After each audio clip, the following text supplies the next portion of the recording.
Let's learn something really quick. If you got the time, absolutely. And you got the discipline, there's no question about it. I love that. Yeah, that's a great practice to put into your everyday life, you guys. You generally regret the things you don't do, not the things you did do. Let me say it that way. Mic drop. This was just awesome. I love meeting my guests in person, and it's a whole nother animal, and the energy is just electric. You guys, this is your host, Deanna Radulescu with Label Free Podcast. Live your best life. You must live label free. What is good, everyone? This is your host, Deanna Radulescu with Label Free Podcast. To live your best life, you must live label free. As always, bring incredible guests from all over the world, so sit back, relax, and tune in. My next guest is the founder and CEO of Simplero. He is also a speaker, author, investor, and spiritual business coach, and he's been a coder since he was 5. Please welcome Calvin Correli. Calvin, welcome to the show. Thank you so much. It's fantastic to be here with you. You're a very interesting person. All right. Very diverse. Lips to God's ear. Well, I think, you're perfect fit for the show, label free, right? You haven't allowed yourself to be stuck in any box, to be a coder since you're 5 to where you are today. A very interesting journey for sure. So why don't you first kind of tell us a little bit about being a coder from 5 to where you are today as a spiritual business coach? It's a great journey, really. I got into programming very young because both of my parents were programmers. Oh, so they started programming when it was punch cards that you punched holes in, and the computer was like the size of a room, very, very early. And so my dad taught me since I was very young, and I loved it. I was really good at it. I got very, very good at programming, in part because I was so emotionally broken inside that computers became my refuge. People are scary, they say mean stuff, and it makes me feel stuff, and I don't like that. And I can't control them, but computers I can control. So that became my refuge. And so it's been a major journey to get out of that cave, if you will, to get out of that place and actually heal some of that wounding and become who I am today. It's been quite a journey.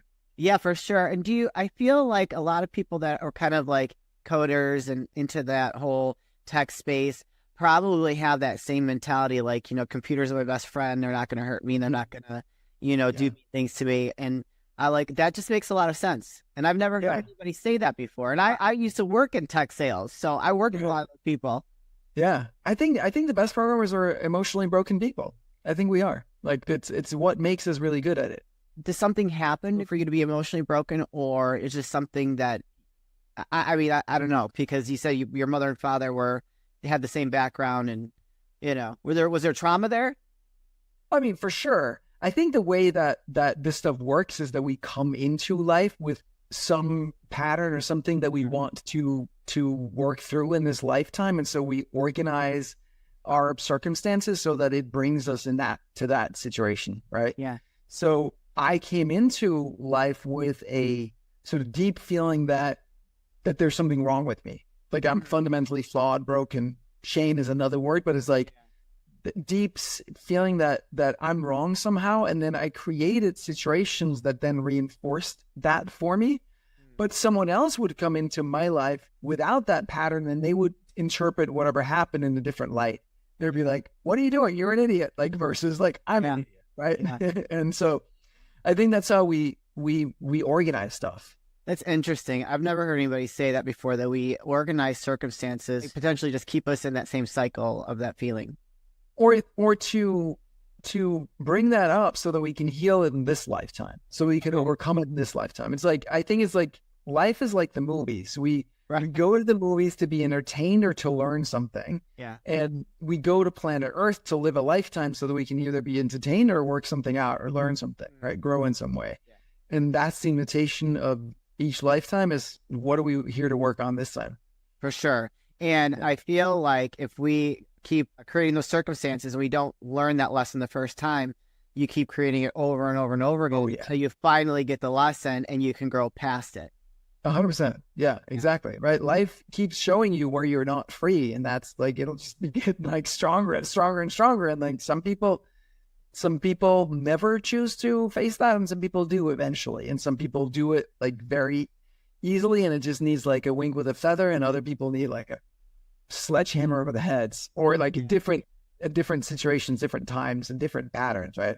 Yeah, for sure. Well, I've definitely gone through my fair share, but I like the way that you put it, that we make circumstances to learn how to either grow through them or have to go through them several times. Because I do agree, we can be our worst enemy, and until we learn the lesson and learn to or grow past it, we're going to have to continue to learn that lesson over and over. Yeah, and it's wild how it works, right? You let me see if I can think of an example. Like I had a thing where I would keep feeling like a victim over like, oh, and like I remember one time I had to take my car, this was years ago, I had to take the car to the garage to get something fixed, and then I had to take the bus to get there, and then it was like dark and rainy and cold, and I just felt so sorry for myself that I had to do this. And it's like I would keep running into situations where like I would feel that same feeling, and then once I really got in there and felt that deep victim, and recognized the fact that I was never a victim, and all the things that I'd spent years of my life blaming other people for were always like something that I created and something that I had a choice in. Once I really came to terms with that victim side of myself, it was like the situation stopped happening. Yeah. It's like, it's magic. Yeah. It feels like magic once you can get to that place. I mean, I've recently worked through some things too, and my mindset is so different around what I had been experiencing, and it's taken me 40 plus years to get here. And here's my thought process. It's like, there's no longer a seat for me at that toxicity table. Oh yeah. I like that. You know what I mean? And that's just like, I can love you from a distance, but I have no interest or desire to sit at that table with you anymore. Yeah. That's great. And that was very hard for me to embrace that mindset. Very difficult. Yeah. My aunt, my mother's sister, passed away a couple of years ago. So my mom is also a very spiritual, open person. Her sister was not as much. And my mom told me about how her and her sister would, every once in a while, they'd go see some kind of psychic, some medium, some clairvoyant or something. Yeah. And they would go together, but they would go talk to the person separately. Okay. And her sister would always come out from these meetings, and my mom would be like, what did he say? What came out? And she's like, oh, they all say the same thing. I don't want to do that. Interesting. Right. Yeah. Whoa, something there. We don't know. She took it to the grave. We don't know what that was, but yeah. Oh, yeah. She definitely did not want to do the work.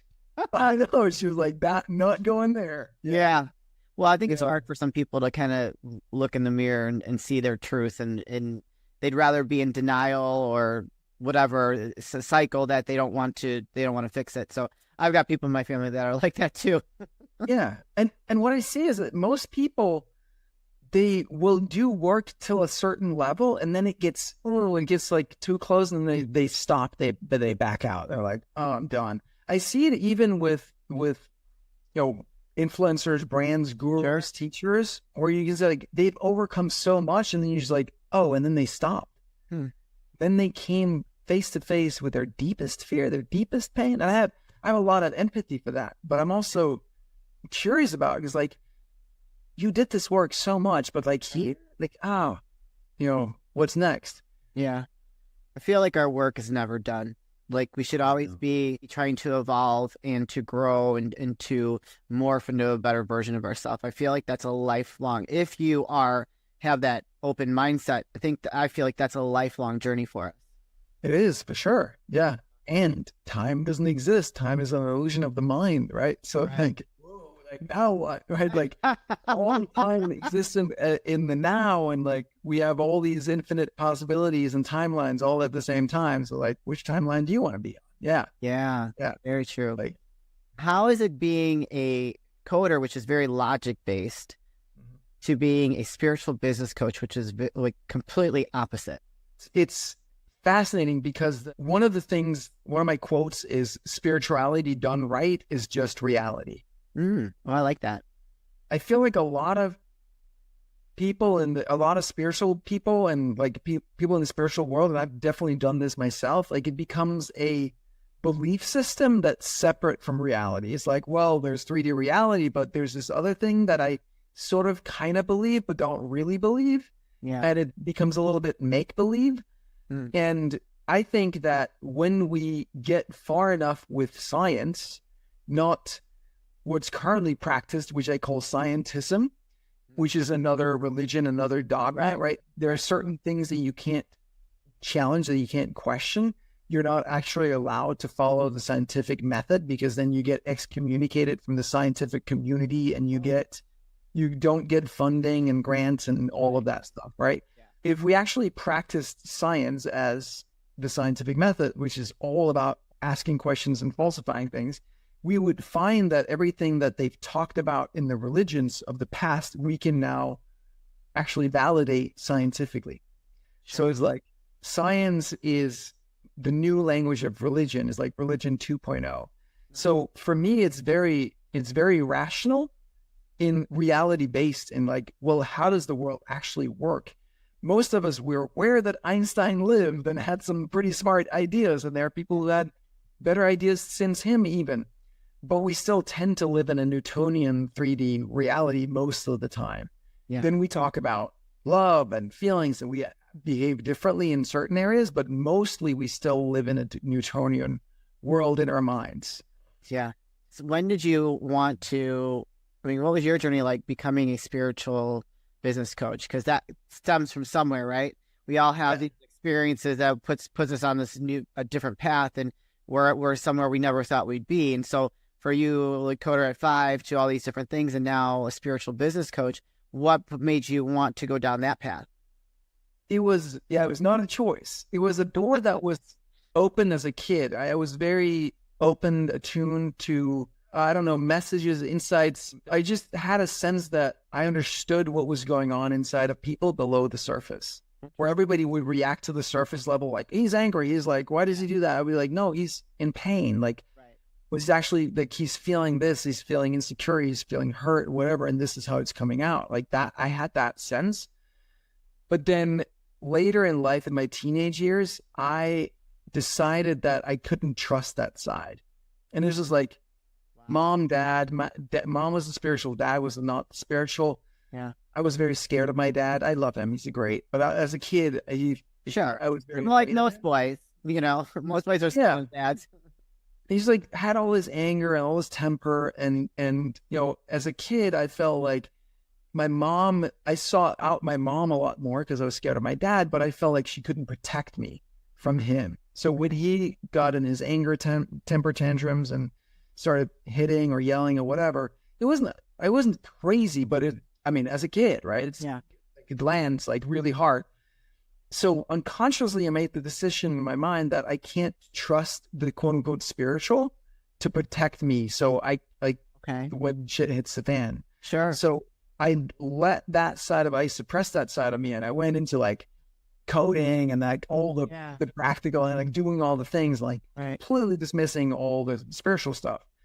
And then it was in my early 30s when I got to a point in my life where I felt like a complete loser, a complete failure. Like my business is not working, my marriage is not working, I felt like a complete failure in all accounts. Yeah. And it really took me down a deep place.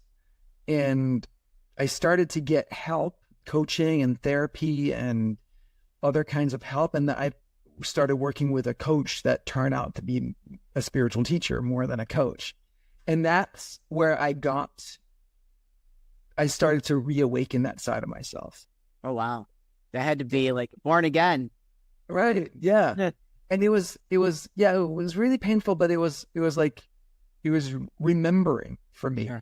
So that was how it always felt. It was like, oh yeah, I know this, but it's fighting my left brain of like. That's why I asked that. Right. Yeah.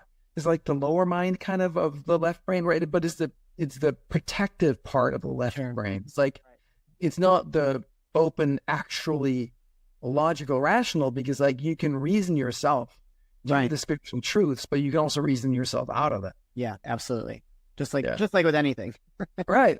I remember reading, I promise you, I read this in the Walter Isaacson biography of Steve Jobs, and I've tried to find this quote. I can't find it. So maybe like I chat GPT hallucinated this quote. I remember reading that, like, he asked him on his deathbed, do you believe in God, or do you consider yourself spiritual, or something like that? And Steve's answer was, Mondays, Wednesdays, Fridays, I do. Tuesdays, Thursdays, Saturdays, I don't. And Sundays, I'm not really sure. What I hear is that he had that conflict inside himself as well. Right. I think I've read that somewhere too.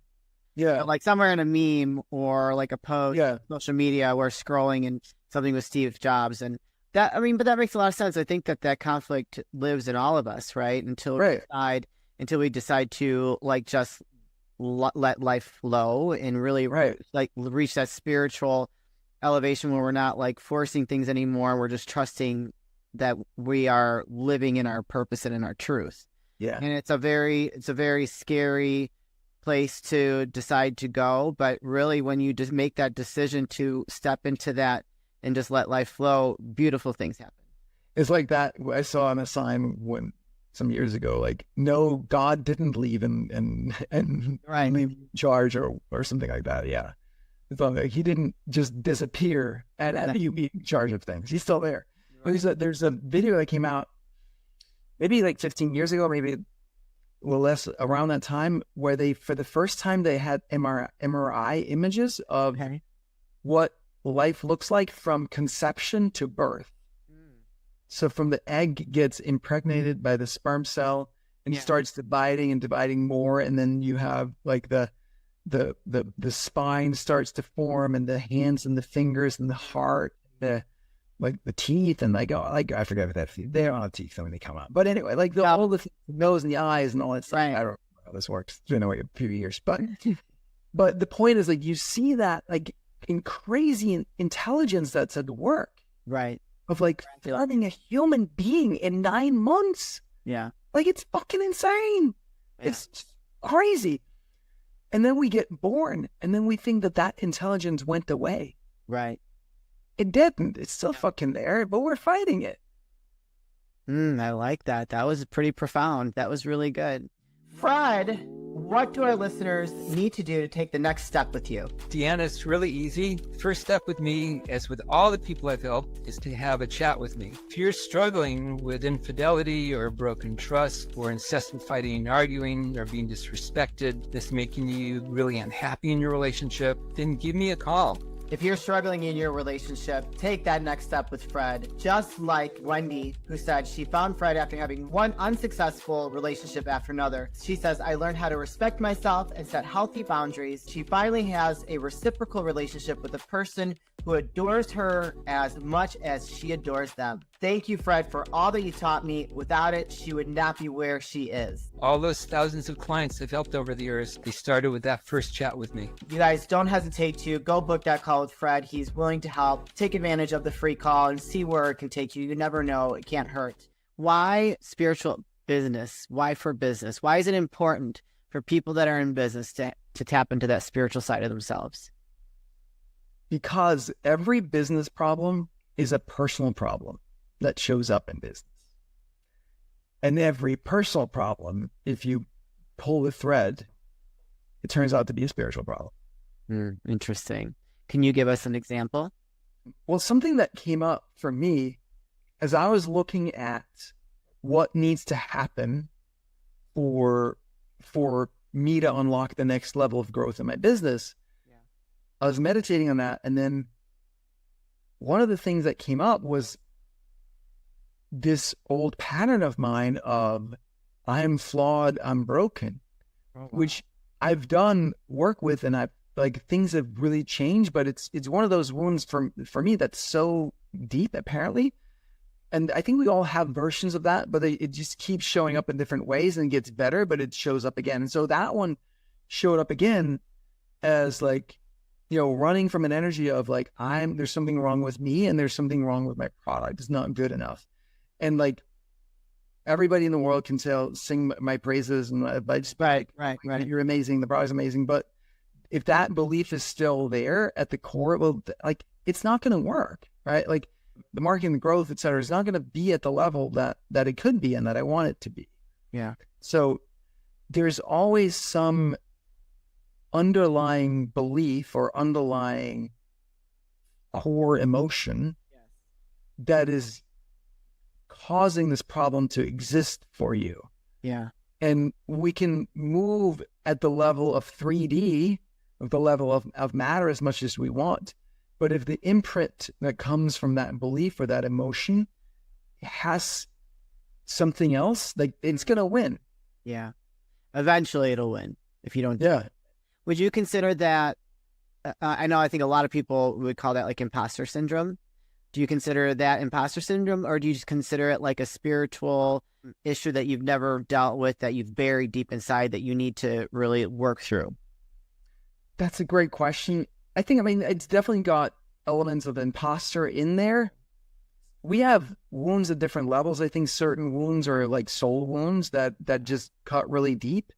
I don't believe that doesn't mean that they can't be overcome, but there's a tendency to, like, every stage of your growth, you're going to revisit the same patterns over again, right? So it's like, it's the same thing, but there's just levels to it. And every time that you need to progress to another level, it's back to the same thing and just peeling another layer off of it. So yeah. Yeah. I think anyone at any level of success, that's reaching any level of success, is going to have some of that turmoil inside of them.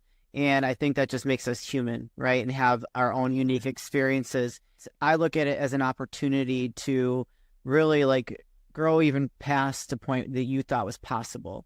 And when you can stop like creating that like stopgap, I guess, in your soul, your mind, your heart, once you can push past that, I think that just the sky's the limit. And I think that's what we all attain to achieve, right? Hell yeah, yeah.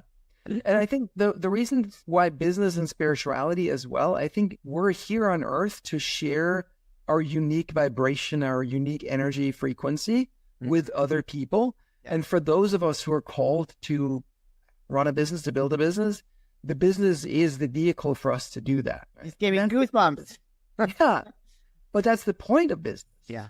Like for me anyway, like I know for other people, like the point is just like, this is a machine that makes me money and then I do something else. But for me, where business gets really interesting and is when it becomes that vehicle for me to share that like transmission, if you will, with the world. And that requires me to be very clear in me and, love me and appreciate me. If I'm hating myself and feeling shame and guilt, like it's going to come out distorted, right? So the clearer we can make that channel where we're not even trying to judge it. Like, it's not my job to judge this thing. It's not mine. Right. It's just me being the channel for this energy, this transmission. Like, yeah, I'm just here to serve it. The people who want it can have it, and people who don't want it, just do something else. It's fine. Well, this has been awesome. I love it when we get deep. It is just so amazing and just exceeds my wildest expectations whenever I can have a conversation like this. Calvin, can you please tell people where they can find you, connect with you, and learn more about what you do and just to support you? 100%. We go to my Instagram, Calvin Correli, my name, CalvinCorreli. I'm tricky with the spelling because the last name is made up. Right. We didn't worry about that. But yeah, go follow me on Instagram and hit me up in the DMs. Tell me you found me on the Label Free podcast. I named my company Simplero because I'm all about making things simple. So the software that I created is all about making the business of coaching simple by running everything in one platform. But also what I put together is just the simplest path that I've seen that successful coaches use to get to at least $10,000 a month and beyond. Very cool. All right, you guys, we'll put those links in the show notes. So go ahead and give him a follow on Instagram. Go send him a message if you're interested. If you're a coach and interested in working with him, wanting to learn more, or just to follow him and see what kind of content he puts out there. That's the best way to support a content creator. Let's just do a fun fact really fast before we ask for last words of wisdom and advice. Tell the audience about your last name. All right. So I was born in Denmark and my name was Laspil, which was really like, I never liked it and it was really complicated in the US. So my wife got into numerology and actually when I met her, she had already changed her name using numerology. And then I was like, all right, let's try this thing. And so, ended up changing my name. It's like about 10 years ago and I haven't regretted it. It's been like life's been fantastic ever since in the ways that the numerology predicted. So that's pretty awesome. Wow. Yeah.